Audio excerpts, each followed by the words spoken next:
today's podcast, we have Ms. Sudha Veerappan, and through meaningful conversations and insightful reflections, today's podcast will aspire you to become a trusted leadership compass for professionals who want to lead not just with authority, but with purpose, perspective, and people centric vision. Welcome, Sudha Veerappan. Before we get into the podcast, we would play an intro video of Sudha, and then we will start off with our conversations. Thank you so much.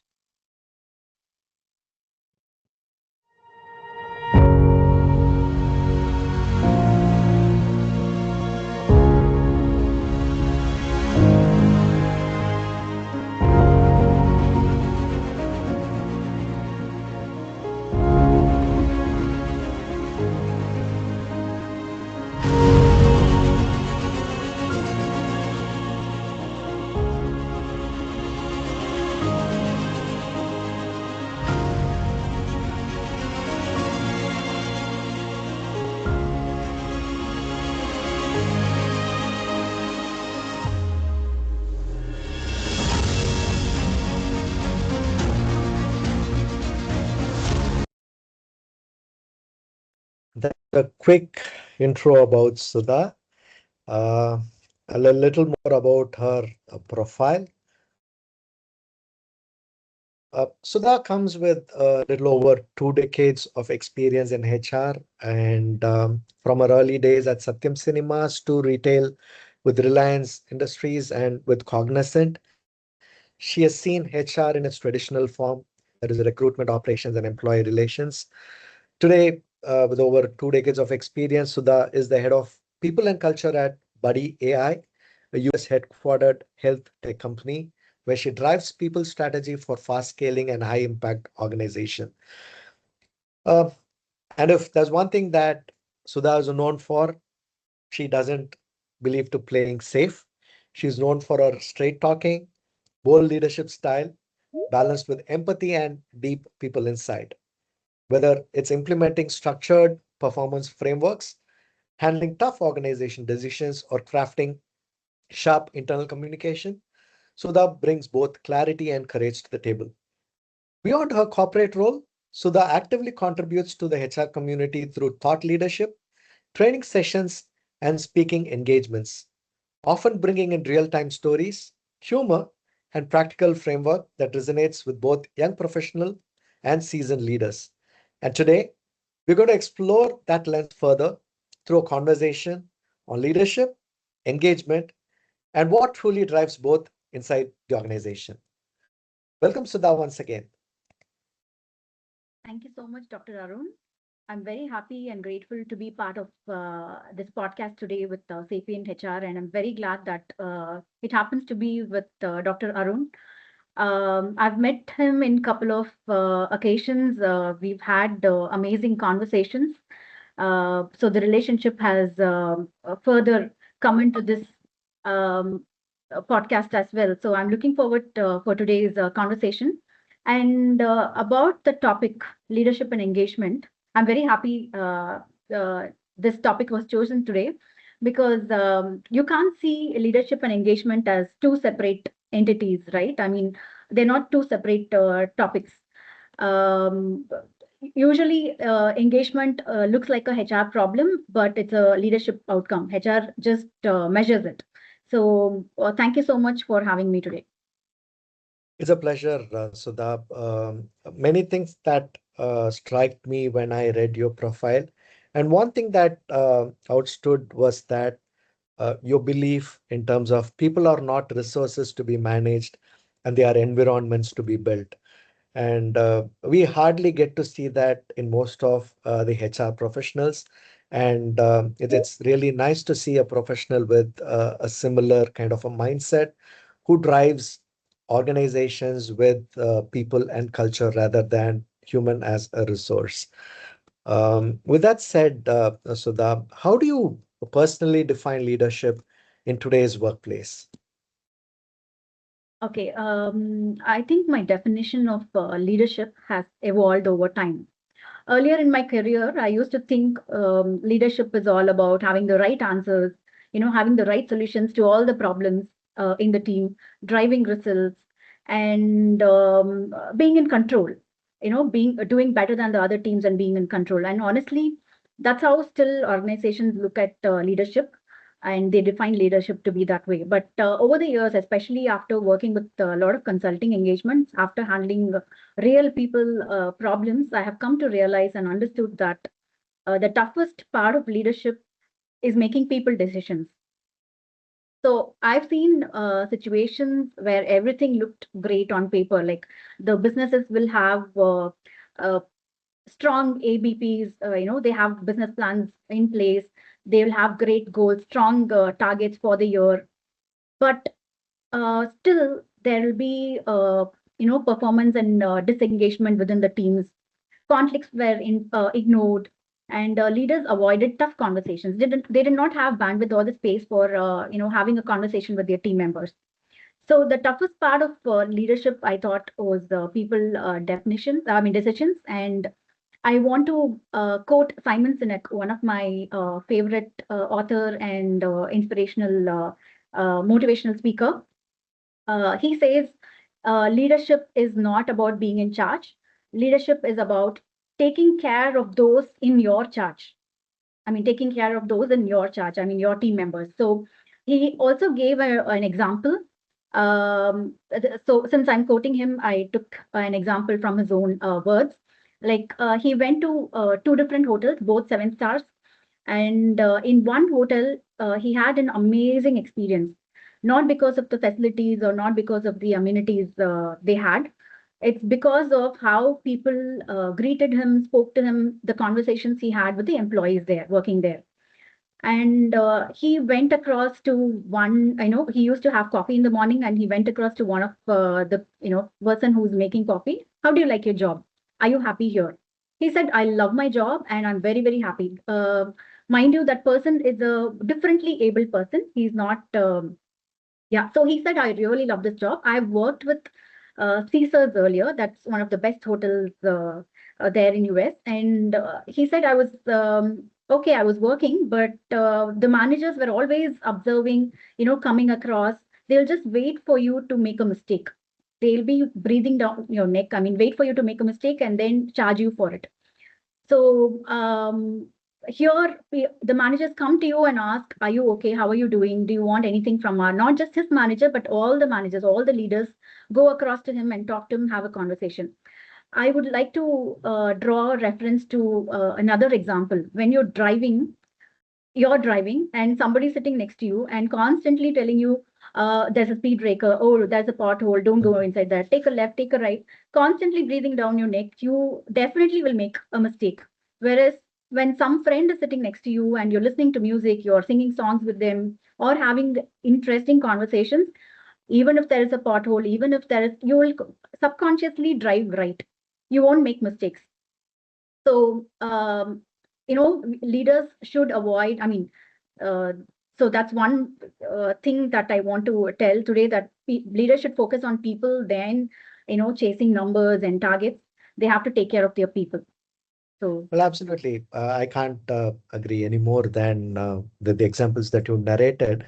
One similar example that I also usually give to my team members is the example of GPS, right? So when we are not aware about the route, when we are not aware about the directions, we take the support of GPS, and GPS tells us whether we have to take a left or a right, or what is the speed that we have to travel in, because the GPS uh, generally it travels at 55 kilometers per hour. That's the usual speed. And if there is a friend sitting right next to you, and if you do not ask for directions, and if someone is going to keep giving you directions, that's not something that you are looking forward to. Leadership is very simple. You don't micromanage. You try to see if someone really requires support, then you come and volunteer, and then you support that person.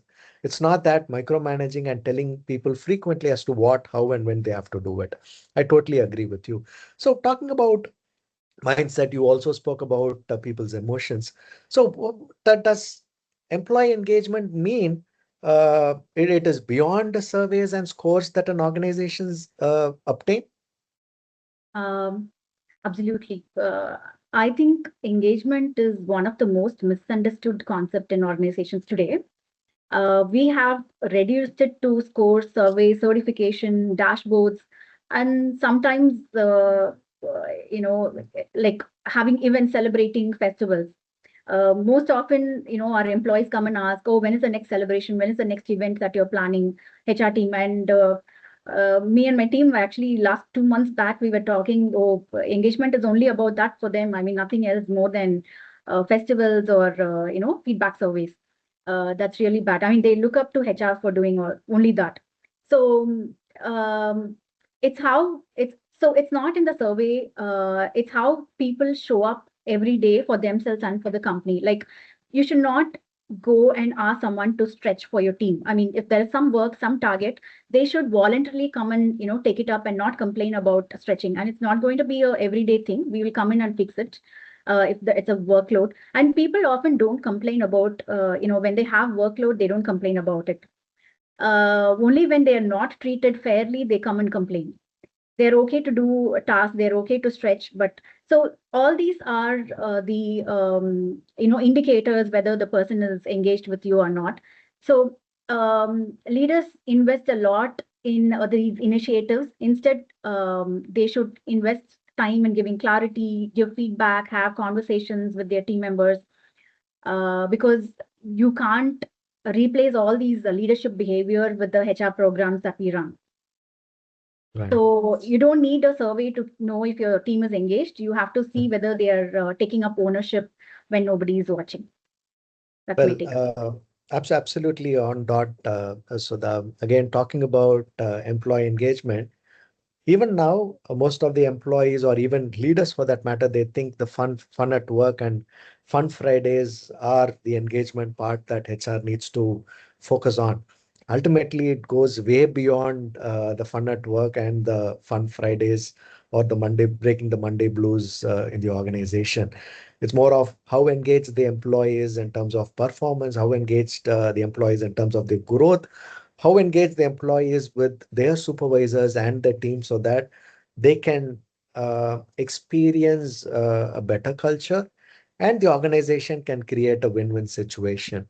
So yeah, I also heard you speaking about leaders coming and talking to employees, making and building a rapport with the teams.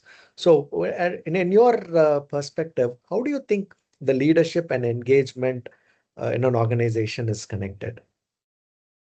Okay. I want to ask you a question. So, in Sure. your experience, have you seen engagement improve because of a program, like engagement programs or initiatives, or because of a leader? So it is always the leader who comes in front. Engagement programs are like an attendance for me. Sometimes, if it is linked to my PMS or my KRAs or my deliverables, then I half-mindedly attend so that I get the attendance and also showcase 3 or 4 brownie points that I collect as part of my performance metrics. Unless until a program is going to impact my work, I don't tend to seriously get involved, considering all the other workload that I have to deliver. But when a leader is coming and sitting along with us or narrating the importance of certain aspects, it is only then I get to see the importance, the relevance, and I participate better. So, we have the answer there.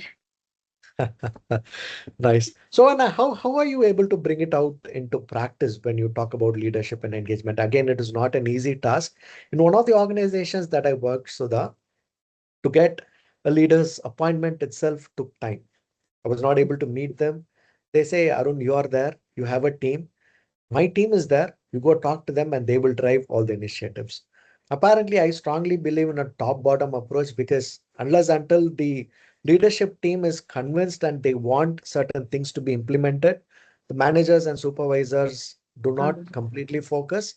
And that definitely impacts not just the HR deliverable, but also the organization deliverable on the whole.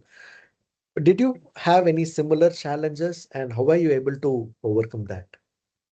So we always make it a leadership's decision, right? So we get leadership, their buy-in before we, I mean, we plan it along with them so that we have their buy-in and their participation is there. Because only when they come and participate or they show their contribution, the managers, as you said, the employees will also follow suit.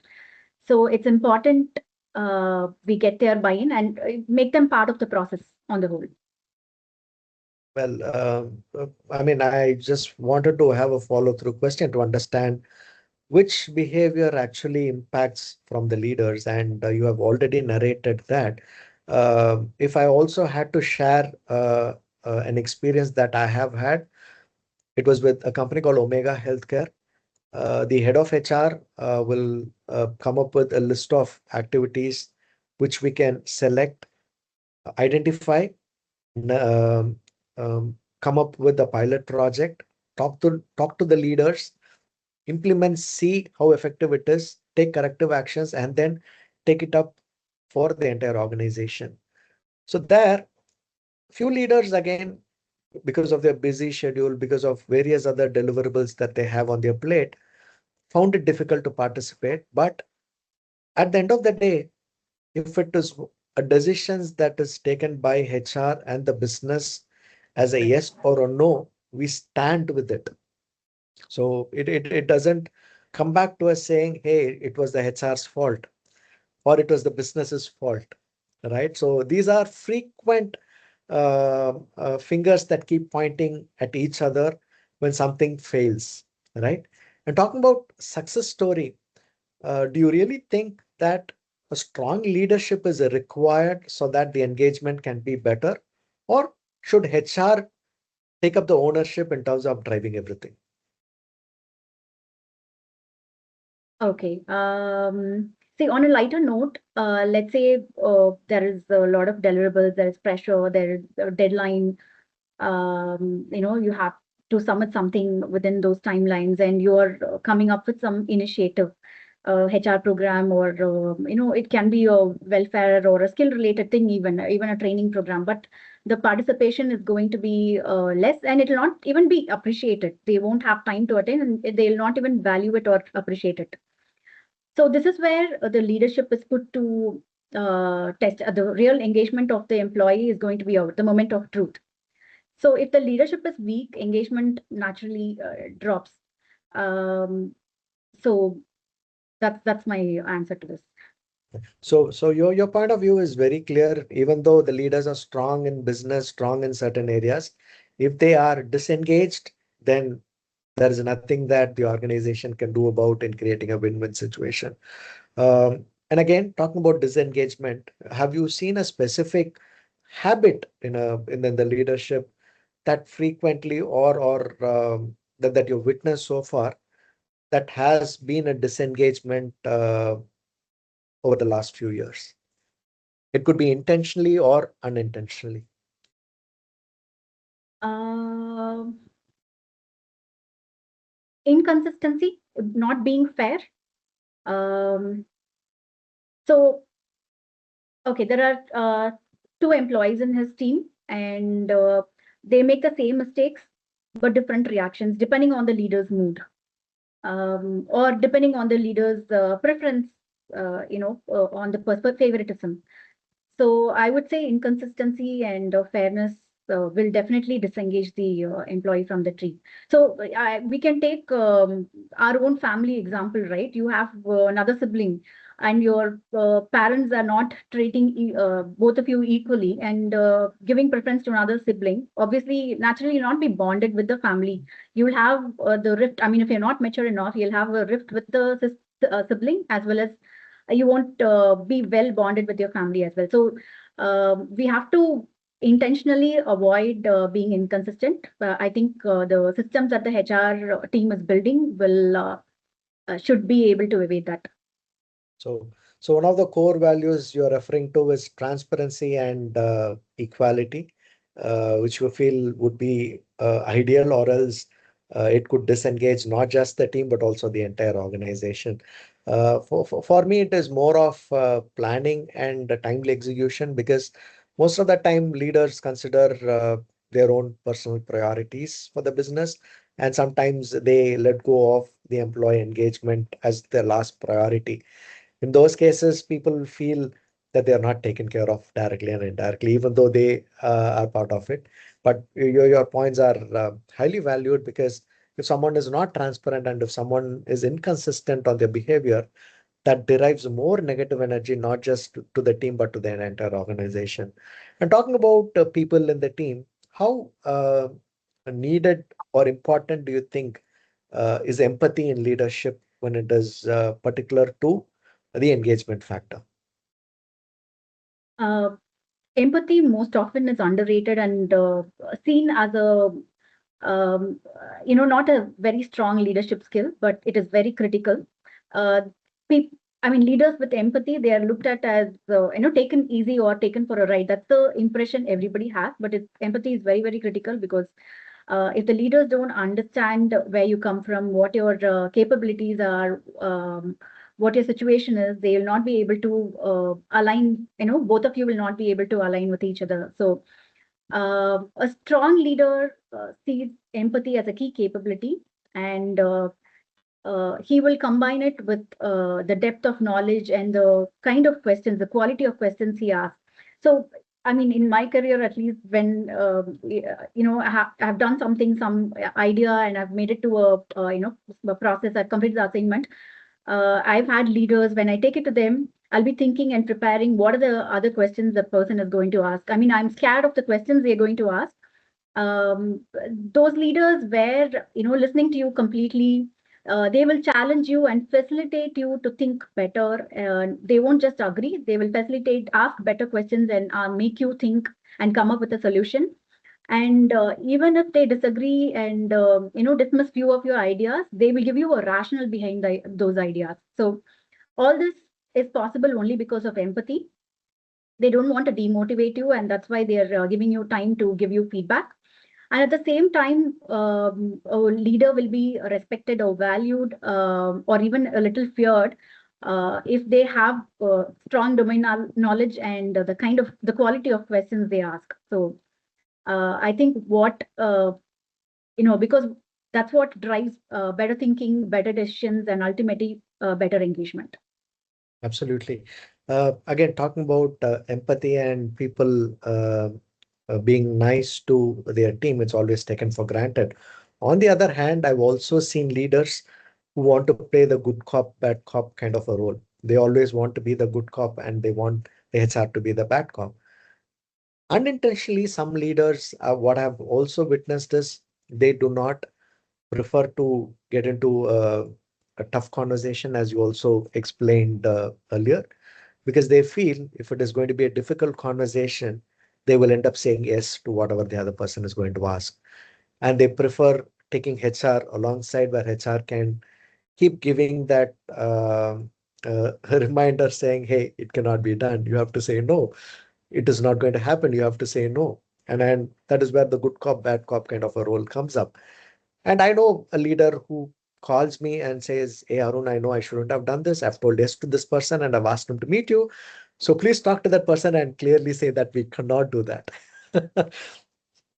Right? On the other hand, the leader tries to say no unintentionally or because of various other factors. They say yes. And then they escalate it to the HR team saying, hey, please take care of it. I made a mistake. I know this is what happened. So what we did in one of the organizations was we were able to identify this particular behavioral pattern, and we started coaching these leaders on difficult conversations. Um, what happened next? We went to the level of first level supervisors who are the face of the team, and we started coaching and training those first level supervisors in terms of why they need to get into difficult conversation. A difficult conversation is not just saying no to someone, it is explaining as to why it is not possible. And then the person understands that it is a no. It's always easy to say an yes or a no, but the other person feels that his voice is not being heard. So, this training changed the entire perspective of how people looked at the first time leaders to the leadership level, because at that point, we had a lot of escalations where people used to skip their supervisors, managers, go either to the manager or to the department and talk to them, raise their complaints. They are free to do that, but Skipping someone and going to the next level was something that we as an organization were not very comfortable with, because we wanted people to take that responsibility and accountability. And there should not be any type of friction within the team and between the team and the supervisors. It's a basic complex and ego clash, because if someone is going to skip me, and if my team member is going to directly approach my supervisor, I will definitely feel bad. I would have told my team member, saying I could have said an yes or a no if you had discussed with me. But ultimately, the question comes: did I give that kind of the luxury was given to the employee to approach me? So basically, it's the approachability. Second, what is the rapport that you carry, and how well are you able to empathize the situation? Right. Again, going back to one of your examples, one leader, two team members, different decisions. Right. So empathy is not just looking at the situation and saying, hey, this person needs support, so we will go out of the way. And that sets a precedent to the other team member who's going to come up and ask for a different situation. And if that's going to be a no, then the culture, the transparency, and everything becomes question. Right. All boils And down to communication, right? How you communicate absolutely and how you say it. right. See, and we talk about fair communication. So communication is good, but was it a fair communication? How well did the other person interpret your communication? Definitely matters. Did you leave the person understand your response? Did you leave the person more confused? Does the person still need more clarity? We don't follow through to understand what happens to the understanding or the part that we've communicated to the other person. And and coming back to the engagement part, Sudha, would you classify employee engagement or the organization engagement's responsibility to be with either HR or leaders or employees themselves? What would be your take on that? That's a good question. I think it has to be everyone's responsibility. It cannot be in silo. It cannot be successful if it's done in silo. Like HR is responsible, of course, for designing and owning the framework, the system, but leaders should be held accountable, in my view, uh, for the environment they create for their team members. Um, and employees are responsible by contributing and owning their response. So all three of them should be equally responsible for engagement. Otherwise, it's going to be a failure. Right. So one of the biggest challenges is to bring all three together, make everybody to understand we are working on a common goal. The objective is the same. The outcome that we are expecting has to be the same. And if it's going to exceed the expectations, then it is good. But we need to ensure that we are meeting the expectations that is on a very common ground. And when we talk about bringing all three teams, which is HR, the leadership, and the employees together, do you see any specific challenges in terms of engaging the employees through the leadership factors that we are discussing about? It boils down to bandwidth. As I said, leaders are focusing, chasing their targets and priorities. But this should be made a priority. Engagement and their team members should be made a priority. Having the difficult conversation, how you have the difficult conversation, what to convey, all this should be, of course, they can be coached by the HR and we facilitate that. But I think the major cause of concern is their bandwidth. And because of that, people conversations often take a backseat. So it doesn't actually, if you see it, engagement does not take extra time for the leaders if they are invested, if they believe in it. It just they have to be an intentional leader, like intentional leadership. So they have to, in everything they do, small things that they do, they have to have the intent of um, adding value to the conversation they bring into the table, connecting with their team members. So they have to make space and time and effort and create the bandwidth for this. I Wonderful. think that, Uh, Sorry. yeah. So that's Okay. my. Yeah, I heard you say framework and I got a little excited with that term. Again, with Omega Healthcare, we had a similar challenge because we were trying to come up with a framework to ensure that the employees are kept engaged. So what we did was we formed a three layer framework: the operations level, the tactical level, and the strategic level. The operations level HR, again, the HR business partners, they work closely with the front level employees and the first level supervisors. The tactical level HR BPs, they work with the second level managers and the business leaders. And the strategic HR, who are the HR heads, work with the business department heads. So by coming up with this framework, we saw two things. One, the escalations reduced. Whatever had to be managed within the operations level team were managed by the operation level HR business partners along with the team leaders of the particular business or the supervisors of the business. And they built a rapport in such a way that there were no need for them to point the hands at each other or fingers at each other.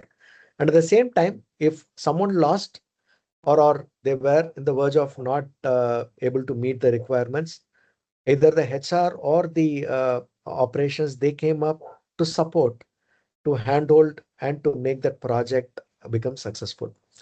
So we were able to see that rapport getting stronger and stronger, less escalations, and there was much lesser role for the mid-level managers and the leaders to focus on the daily deliverables. They were playing more of a strategic role. They were focusing more on how could they reduce various other factors, how could they improve their profitability, what could they do to bring in more business, and so on and so forth. The engagement not just brought people together, but it also gave time for them to focus on certain priorities that business wanted them to do, right? And this was one success story that I tell everywhere because not many organizations focus on the collaborative approach. They always say it's your responsibility, it's your KRA, you have to deliver. And once you start putting it on one person's shoulder or one team's shoulder, then the team starts draining over a period of time. When it is more of a collaborative approach, even though the work is extensive, people tend to support one another and they want to succeed no matter what happens during their way of success. And how do leaders primarily maintain? I mean, thanks to COVID, before COVID, we never had the word called hybrid or work from home, right? So after COVID, there are still a lot of organization, including ours, where we have employees working in hybrid mode. We have employees working in remote, totally working from home. And there are few employees who also come to office on a periodic basis. How does engagement become challenging, or how does engagement is viewed by leadership in this particular current work mode? I think this connects closely to what I mentioned earlier. Intentional leadership becomes critical in hybrid and remote setup. Um, so during COVID, what we all did, I mean, HR also used to call the employees and ask, have a Teams meeting or whatever. We will call them and ask how they're doing, and then we'll ensure to send COVID care kit and get them vaccinated. So all of that we did, but that's when we realized we don't need a lot of programs to be created, like what we were talking, the engagement programs, which is the events. So because we were running out of ideas, how many remote events can you think of? So, uh, but still people were engaged and connected. That's because we ensured it should not be just a status call, like a 9 a.m., 9:30 a.m. stand-up call. It should be a one-on-one check-ins every week with their team members, and they have to report back to HR if there is anything, because we can't be calling everybody individually. So we ensure that the manager who's only managing about 7 to 10 people talk to them once every week. So the connection was going on. During that, a lot of a lot of conversations that happened. The communication, as you were talking, the tough conversations and feedback loops.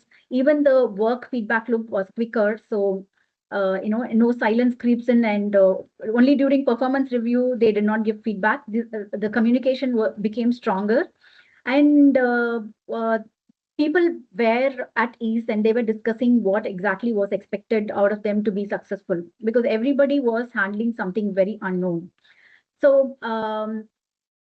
you may not see your team every day, but if you do give them clarity, if you're connected, and if your communication is strong and the conversations are value adding, I'm sure you don't have to see them every day to be connected with them. You will not feel disconnected with your leader. So, in fact, in my own team, we had a resource who worked with me earlier, and then she moved to London. She wanted to do something else differently.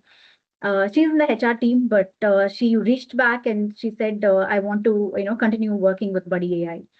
And I was like, HR has to come to office at least, like the other employees in a hybrid mode.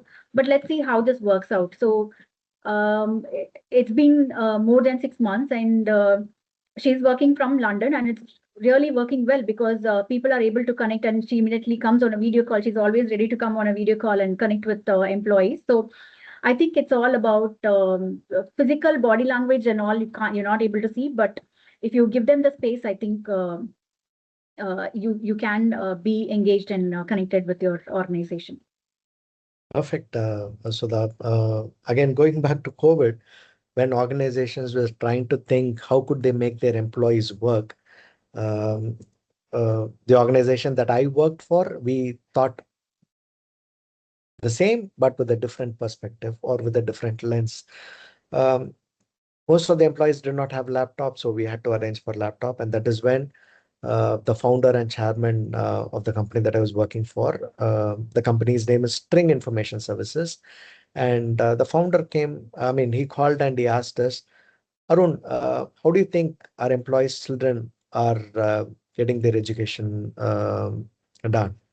I told him that it's going to be an online class. Uh, the next question from him was, do you really know that our employees have enough laptops so that their children can make use of the laptop to get online and get their education done? I told them I need to check with the employees and come back. We took about 5 days. We connected with all employees who had children. We spoke to them. We understood that almost 90% of our employees did not have another laptop because the need for having a second laptop was not there at all. It was either a personal laptop that they had or the official laptop that they were carrying.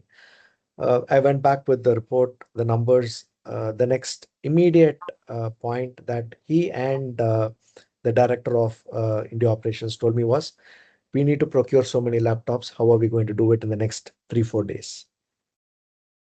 Very So true. I was able to find someone to source, and we got the laptops. We distributed those laptops in 15 days time from the conversation got finalized, and employees were happy. Not just happy, they didn't know how to express their gratitude, because most of the organizations were trying to reduce cost. Most of the organizations were trying to see how best they can make their employees perform. But we went one step ahead to also take care of their family. And the recent times, the organization that I'm currently with is Ideation Technologies. What we have almost 60 to 65% of our employees working from home. So be it a personal development, be it a technical development, we don't send reminder emails. All we do is we block the calendars. We send an email at least 15 days in advance to all our employees saying, this is a training program that we are going to have the next 15 days, and whoever is interested can participate. And then to our, uh, I wouldn't say surprise, to our beliefs, we generally have about 90 to 95% attendance, and people participate without follow-ups, without any challenges, unless until they have a very critical deliverable to be done on that particular day. But mostly people participate without a hesitation or a question. What I primarily see in these scenarios of engagement is how good are we able to build trust with our employees? If someone is coming to us, do they really approach you, or do they approach someone else, or do they even try to approach? Right? That becomes a question. when people are approaching, when people are voicing out their challenges and they know that it's going to be rectified, and I'm pretty sure the engagement is going to become an easier part for the all of us. And I'm talking about engagement to such levels, Sudha. Do you think that it directly or indirectly impacts the business outcomes? Absolutely. I think it drives the business outcome. It doesn't just impact. Um, I think teams with average capabilities sometimes perform stronger because they are able to put in that extra effort and because they are strongly connected to the company, the organization, and they are able to put that extra effort, and that shows in the quality of work they deliver, and the productivity becomes better, and it'll show in your attrition reports and the retention. So uh, I think if an engaged employee is working with you, then it drives the business outcome. It just does not impact. We can't scale performance without their engagement and commitment. You spoke about attrition and other factors where it indicates, right? So, can you elaborate a little more about what other indicators do really tell the organization whether the team is engaged or not? Um, okay, so apart from attrition patterns, if the team members are okay to, before they start looking out for a job, they actually come and ask you whether they can internally move somewhere. If they're not happy with their role, they choose to grow within the organization. So that can be one indicator instead of going out and looking for a job. And people are always ready to take up any task beyond their if something else is burning and we don't have a person allocated for that a small assignment, they're happily ready to take that role up. So they make themselves available and give that extra time and effort. So these can be few other indicators to show that they're engaged. So, you're trying to say that the early warning signal really works. People come, really talk about what are their prospects even before they could take a call on their employment or to the next level. Yes. So some of the instances that I've seen is uh, I've seen a reduction in uninformed leaves. Mm. Uh, I've seen people going that extra mile. They don't need any push. They know that they have a better capability. And most importantly, they feel that their absence would definitely create a negative impact in their work, and they plan their leaves more effectively. They keep their teams informed. And if someone is on leave, they try to take up the works, share it within the team, and then they do it.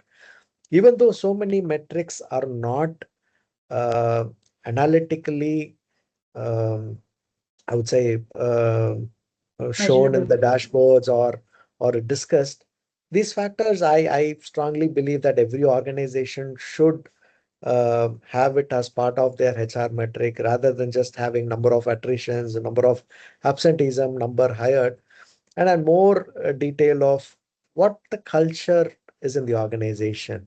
What is it they are, their HR values are, and whether the HR values are being displayed by the entire organization and to what level, right? I also have a point to add.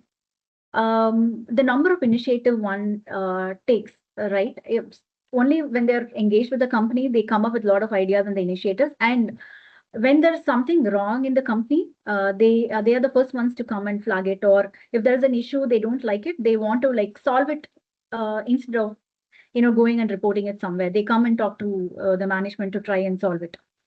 So if we are not questioned, if we are not challenged on our decisions, I often get worried. If my team is very silent, whatever I say, if they continue doing, I get worried. I want them to always challenge me and ask questions and flag if something is going wrong. So I think these are only when they are engaged with the organization they'll be able to do this. Absolutely. See, one of the organizations, we had something called a suggestion box, and it was part of the leadership KRAs saying that every month you need to get at least 10% of the overall headcount to provide suggestions. Oh, Every week, one of my team member would go to each and every employee and ask them whether they were able to give a suggestion. Over a period of time, people started looking at the efforts that this person was doing and they started giving suggestions. Now, this suggestion has to be reviewed by a group of people, a committee. And this committee will decide whether the suggestion can be taken up for implementation, or should we say it is not for this year, we will definitely do it the following year with a timeline, or it's a definite no. This happens on a monthly basis along with the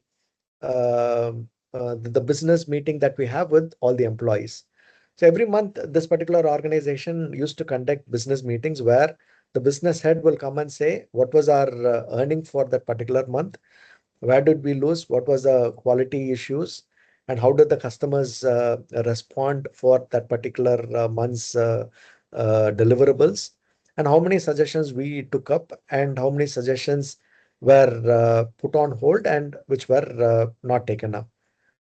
When people started hearing that it is on hold or it is not taken up, the challenge that we saw was people again, the numbers started dipping and people did volunteer to provide more suggestions or provide any suggestion at all. Again, we had to go back, have a few meetings, call for all hands meet, tell them these are the reasons because of which we couldn't take up. This is our priority for this quarter. So any suggestion in this line will help the organization and employees to show an improvement. And we started coming up with themes where people could focus and start providing inputs basis on those themes. And then again, we were able to start to see an improvement in the numbers. Clarity has to be there. What to when and how. If the organizing team does not have that clarity, I'm sure how hard they try to engage someone, it would again become a challenging factor. And talking about the indicators again, is there any advice that you would share or give to the first time managers about engagement as a whole?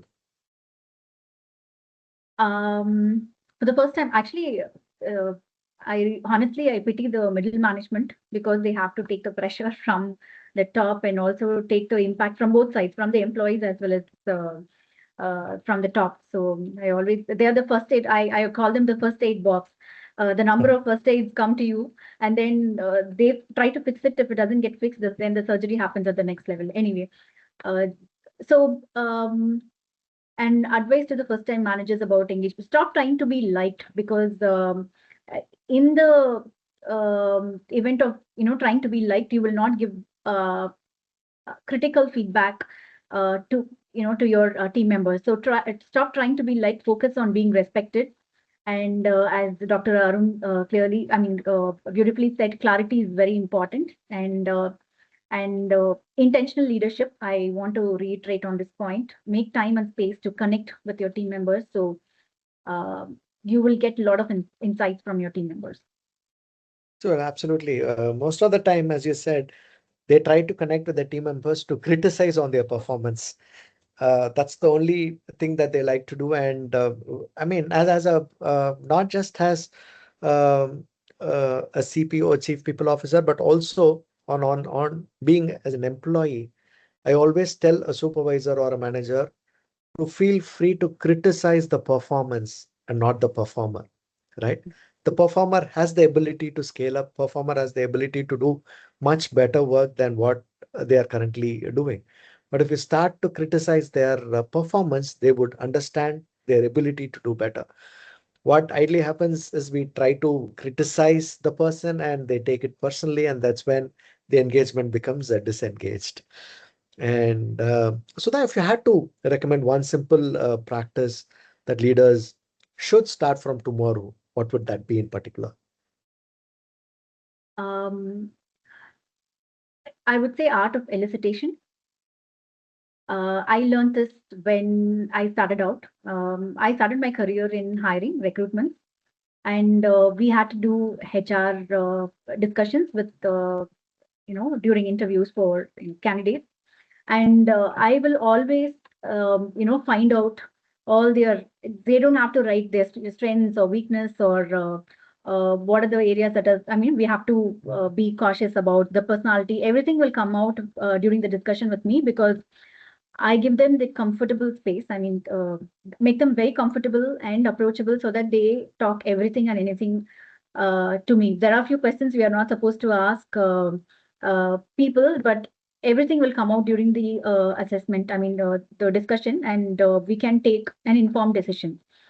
So I will say art of elicitation is very important. A simple thing that leaders can practice: ask better questions, listen actively, and help them arrive at solutions. Don't give solutions. Don't decide for them. Help them arrive at solutions. So that's when I think engagement also flows naturally. Wonderful. If you had asked me, I would say agility. You need to make decisions, you need to solve problems, you need to manage people, but at what cost? What is it you're going to do? Be agile, look at the 360 viewpoint, uh, discuss, deliberate, and then take a decision and keep your decisions informed so that people know why such decisions are being made. It is not just including them, but also making them understand why decisions are being made in favor or not in favor of certain aspects. And uh, I mean, it's hybrid and Gen Zs and a lot of other factors coming into the picture. What do you actually see the future of leadership and engagement look like? Great. Thank you for giving me the word Gen Z, because the future of leadership is them or managing them. So with Gen Z coming in, if you say just follow instructions, they will politely not follow you. So, and earlier until now, we've managed people, but going forward, I think leaders have to explain, align, and sometimes sit with them and co-create the plan. It has to be their decision and not our decision. So only then we will have their buy-in, right? So leadership is less about position, title, or control, but more about the presence, your presence, and the experience, and how you make them feel. Absolutely. In fact, I would also like to share an instance that I had faced almost 2 years ago. I generally conduct the final interviews because I am very eager to understand the person that I'm hiring for the organization.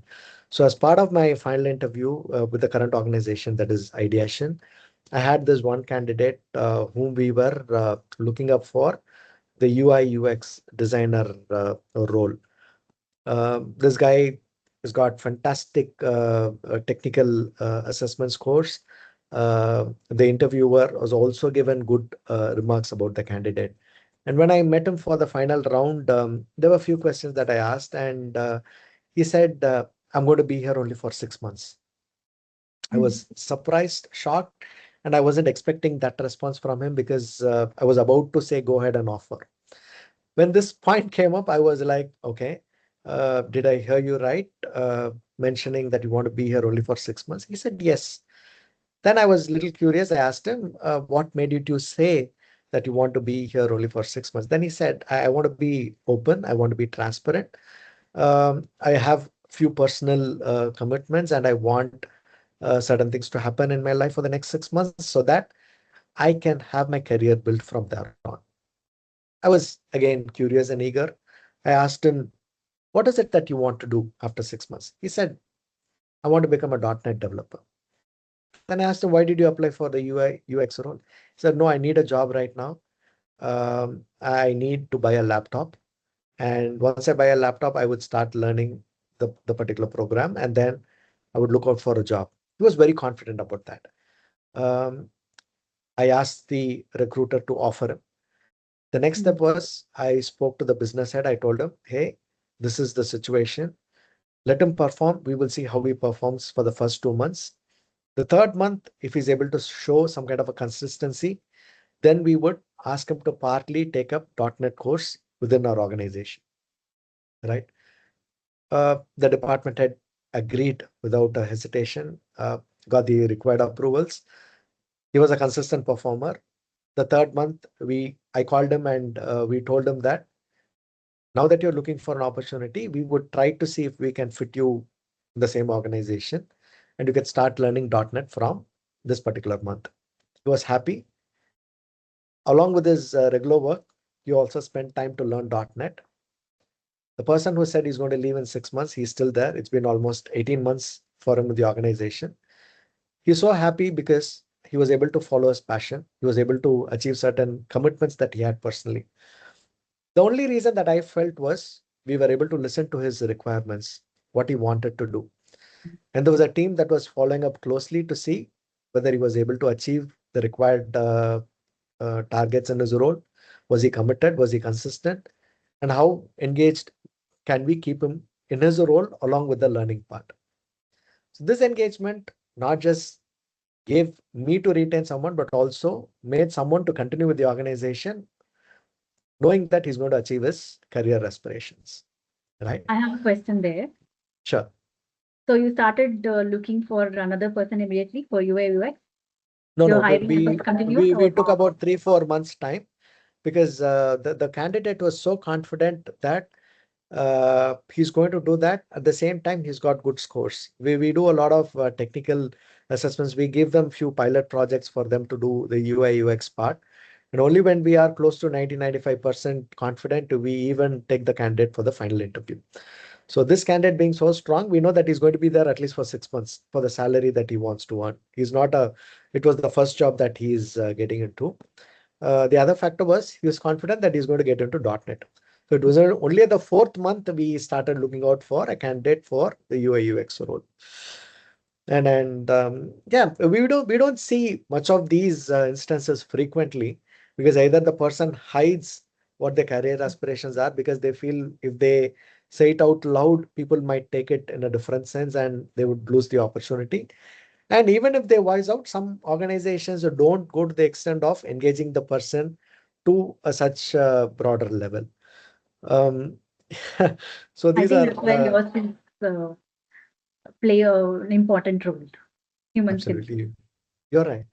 And now that we are at the fag end of our conversation, we will have 4 quick questions like a rapid fire round to see what would be that one word you would want to share. So the first question is one word that defines a great leader.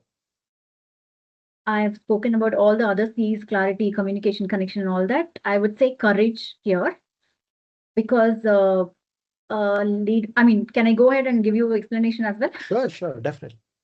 Okay, I think the leaders should have the courage to listen to their team members when they're giving feedback. I mean, we say speak truth to the power. So they should have the courage to listen to the feedback, and they should also have the courage to take decisions and do things. There are a lot of people who just sit on decisions. So only if you have courage, I think you will get to the next level. Perfect. And what is engagement? Is engagement is a feeling or a strategy? I would say a feeling for employees and strategy for leaders. Okay. One leadership myth that you want to break? Uh, that leadership comes with title upgrade. Uh, People come to that level because they do their job really well. Doesn't mean it takes a lot of effort to be a leader. I'm going to quote Simon Sinek again here. He says, parenting and leadership are some like when you have a child, you become a parent, but only when you raise a child, you become a true parent. Similarly, people might not want to become a leader. I have seen a lot of people who doesn't want to become leader, handle, manage people or handle people at all. They want to still continue being techies, and then we give them a different career track. So there are people who don't want to be a leader. There are people who don't. I mean, they don't become a leader naturally. So I would say the myth is leadership does not come up just with title upgrade or a position. You need to learn and learn these skills, leadership skills.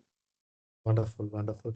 Uh, this is a very common question, but again, for you, Sudha, do you think people leave companies or leaders? Uh, they leave environment created by leaders. So leaders first and then companies. Wonderful, wonderful. I Um, would want to ask the same question to you. What is one word? What is that one word that defines a great leader? Just this question. for me, it's trust. Okay. For me, it's trust because uh, trust is one word is it's like a drop of water in the ocean. It mixes with the entire ocean, and you'll not be able to separate it. And if someone is able to build trust, I'm sure no matter what happens, it's very difficult to break. And at the same time, people would live by certain beliefs and values that they carry. Absolutely. Fantastic. Thank you, Sudha, for your time today. It was fantastic hosting you for this episode of Sapient HR's The Leadership Lens Beyond Titles, episode number 5. Uh, I wish you all the very best for all the endeavors that you are part of. And I personally look forward to much more collaborations. And Sapient HR and team are grateful to have you as part of today's session. Thank you very much. It was a pleasure talking to you, Dr. Arun. I had a fun. I was also nervous at the beginning of the session, but as it you took it very smoothly. Thank you so much. Thank you, Sudha. Thank you very much. Thank you, Sapien HR team as well. Thank you.